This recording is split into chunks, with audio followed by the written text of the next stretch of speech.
A queda no abismo oculto. Elisa desfalecia em um quarto envolto em sombras, onde suas lágrimas já não eram humanas, mas fragmentos de energia que se dissipavam na penumbra. Ao recobrar a consciência, encontrou-se cercada por rochas escuras e névoas espessas que refletiam a angústia coletiva de almas errantes. Tentou se levantar, mas cada movimento era uma batalha contra correntes invisíveis forjadas pelos remorsos e falhas de sua vida passada. O ar carregava um odor pungente de arrependimento, evocando as escolhas obscuras que a conduziram àquele lugar. As sombras ao redor tomavam formas distorcidas, quase humanas, emitindo gemidos de tormentos antigos. Esses lamentos silenciosos ecoavam, projetados pelas mentes atormentadas dos espíritos presos ali. Elisa sentiu um peso no peito, reconhecendo-se parte daquele coro de sofrimento, e viu, em uma poça opaca de energia, o reflexo de uma alma que cultivara rancor e abandono. Naquele solo árido, compreendeu uma verdade transmitida por um sábio espiritual. O umbral é um espelho dos desequilíbrios internos que cada espírito carrega. O chão tremia sob seus pés, sinalizando que ela não era apenas espectadora, mas a autora de seu próprio calvário sem auxílio externo. Cada momento se tornava uma eternidade de aflição. A paisagem tortuosa do umbral intensificava sua sensação de isolamento, como se o próprio ambiente conspirasse para mantê-la cativa de seus erros. Nesse desespero, Elisa sentiu pela primeira vez o fardo de suas ações, abortos, manipulações e intrigas movidas por vingança no plano físico. Tentou clamar por piedade, mas sua voz foi abafada pelos ruídos internos do umbral. Restava apenas a constatação de que aquele era seu lugar, até que uma faísca divina, por mais tênue que fosse, começasse a surgir. A queda no abismo oculto não era uma punição do destino, mas o reflexo das cadeias mentais que Elisa construíra em sua trajetória terrena. A cada lampejo de consciência, as palavras de um guia espiritual, registradas por escribas sábios, ressoavam em sua mente. Nenhum espírito está condenado eternamente, todos carregam a luz divina que pode guiá-los à redenção. Contudo, Elisa ainda não vislumbrava essa esperança. Os filhos renegados vinham cobrar. A escuridão ao redor se agitava com murmúrios sutis, como se algo se movesse nas bordas do invisível. Elisa carregava o fardo de memórias dolorosas, crianças que ela rejeitara antes do nascimento, agora desprovidas de fragilidade, com olhos ardentes de indignação. Esses espíritos, frutos de abortos repetidos, erguiam-se como juízes implacáveis. Aproximaram-se em silêncio, emanando uma energia gélida que trespassava seu ser. Por que nos negaste a vida? Suas vozes mentais cortavam como lâminas, dilacerando a essência de Elisa. Cada criança exibia cicatrizes de rejeição e um vazio existencial. Ensinamentos espirituais alertam que entidades privadas da chance de encarnar acumulam ressentimentos e buscam ajustes no umbral. Elisa tentou escapar, mas os vultos infantis preenchiam o espaço, formando um cerco impenetrável. Não havia compaixão naqueles olhos deformados pela dor, apenas o eco de suas escolhas egoístas em vida.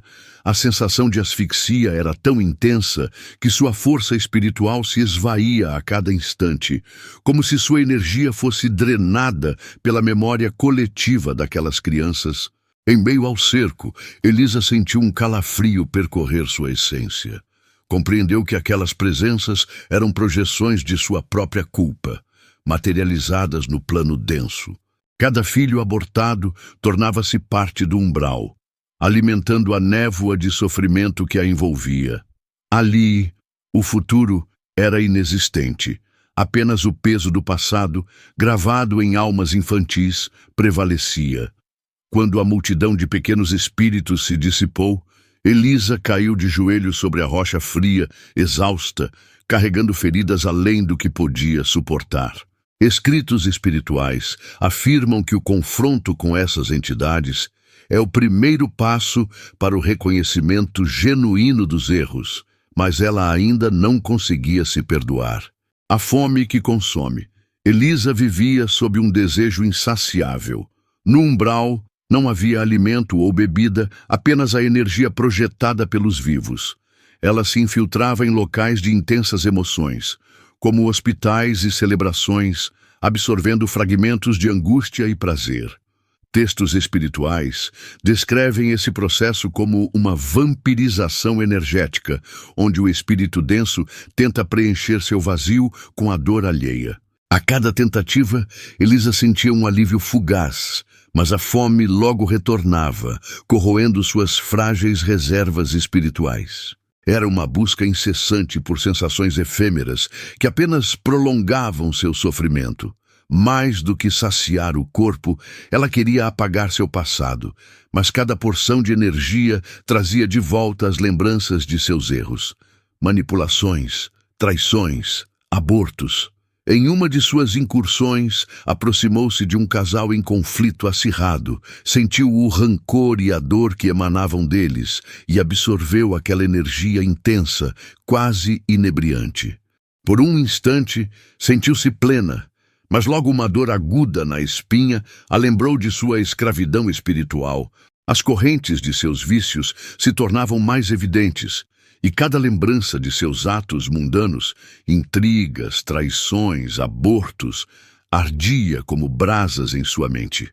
Ela percebeu que o umbral não era a causa de sua fome. Era sua própria mente que alimentava o tormento desnorteada.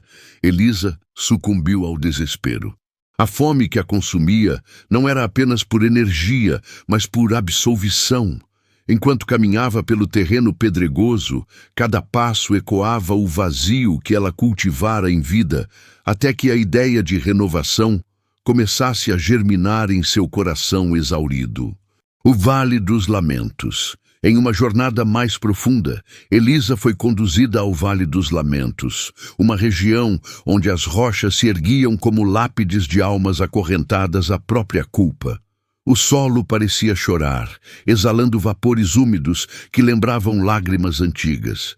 Cada respiração carregava o peso das vozes abafadas de espíritos que, como ela, não encontravam repouso. Os corpos espirituais, ali reunidos, estavam amontoados, como destroços de um colapso cósmico. Escritos espirituais descrevem esse vale como um reflexo do sofrimento coletivo, uma prisão onde a dor se multiplica incessantemente. Ao contemplar aquela cena de desolação, Elisa compreendeu a magnitude de seu tormento. Tentou se conectar com algum espírito, mas encontrou apenas olhares vazios, absortos em seus próprios lamentos, incapazes de oferecer consolo. A solidão ali era absoluta, pois cada um estava preso em seu ciclo de remorsos. Exausta de tanto vagar, Elisa sentou-se sobre uma rocha fria e deixou-se sentir cada lamento como se fosse seu.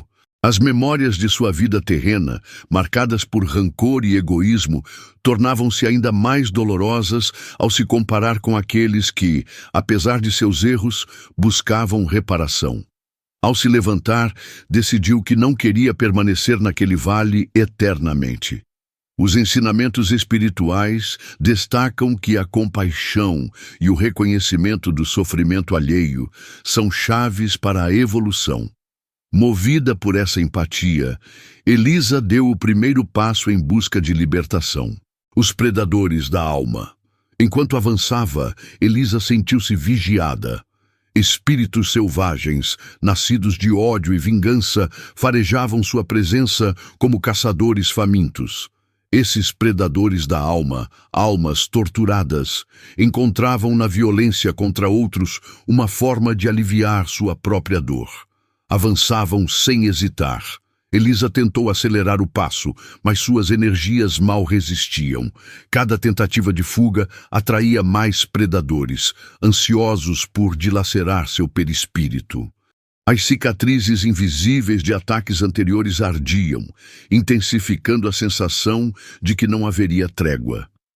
No auge da perseguição, Elisa foi cercada e atacada por garras etéreas. Sentiu sua essência sendo rasgada, como um tecido velho se despedaçando. A dor era tão intensa que suplicou por clemência, mas apenas o silêncio implacável do umbral respondeu. O ataque cessou quando Elisa, exausta, caiu sobre as pedras, sem forças para continuar. Aquela violência revelou outra faceta de sua jornada, a consequência externa de sua maldade interior. Os predadores, satisfeitos, recuaram para as sombras, deixando-a com feridas abertas.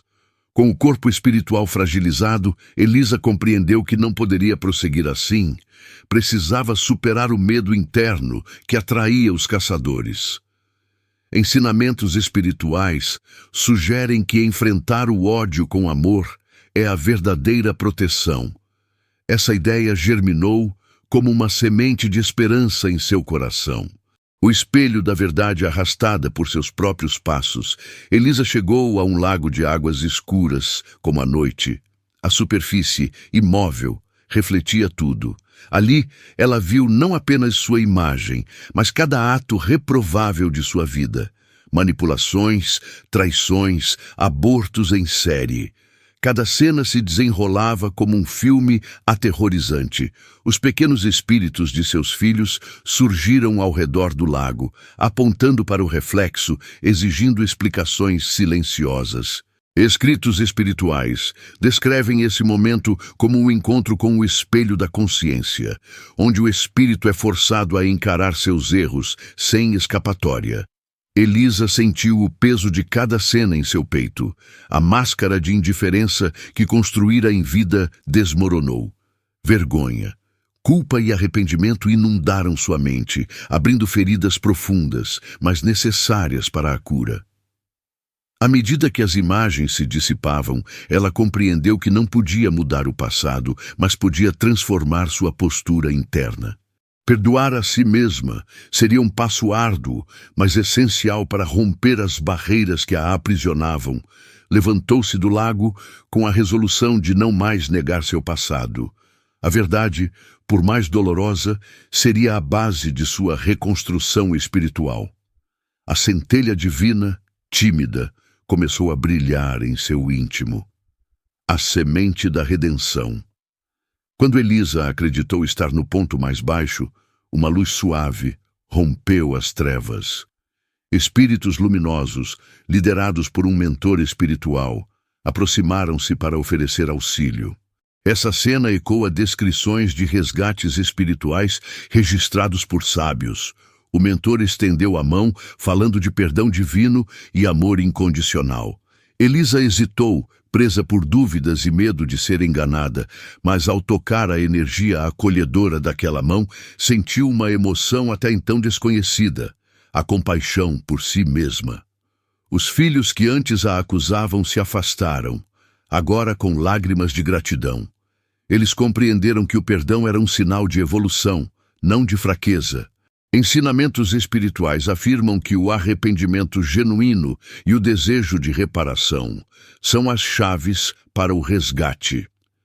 Amparada pelos benfeitores, Elisa foi conduzida a uma colônia espiritual dedicada à recuperação de vibrações densas.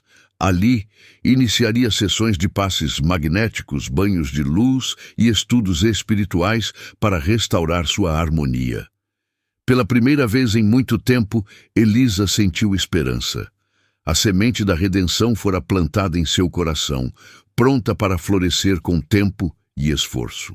Quando a luz interior brilha, na colônia espiritual, Elisa enfrentou provas e tarefas destinadas a fortalecer sua vontade e nutrir sua luz interior. Estudou princípios espirituais, participou de grupos de reflexão e realizou serviços voluntários, redimindo o egoísmo que a mantinha acorrentada.